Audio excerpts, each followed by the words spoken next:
The 3D printer is a technology that has been available since the 1980s, but despite being around for about 40 years, it is still a very new and emerging technology with a long way to go in development. We are a group of senior mechanical engineering students from Rutgers University, focusing on unlocking the potential to print with chemically cured elastomers that would otherwise be impossible to print with due to their inability to hold their shape while in liquid form.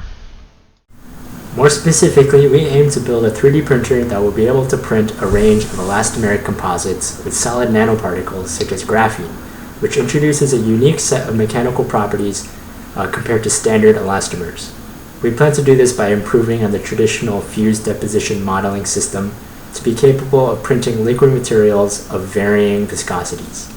Our product will be a universally fitted modification that can be used on virtually any 3D printing system as long as it has the same FDM printing action.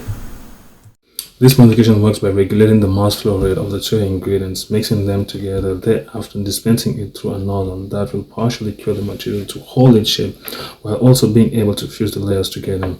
This design can certainly become a reality with appropriate preliminary efforts. We will need to raise funds and acquire the necessary material to begin experimenting on our design concept to make improvements and develop the next stepping stone in creating an elastomeric printing system that has a wide biomedical and general manufacturing applications. Of course, it is imperative that we stay strong and work together to overcome this COVID-19 pandemic in order to make it possible to work in a cooperative environment and actually begin production of our product. This means wearing your masks, washing your hands, and social distancing. With your help, we can advance 3D printing technology with a material that nobody has printed before.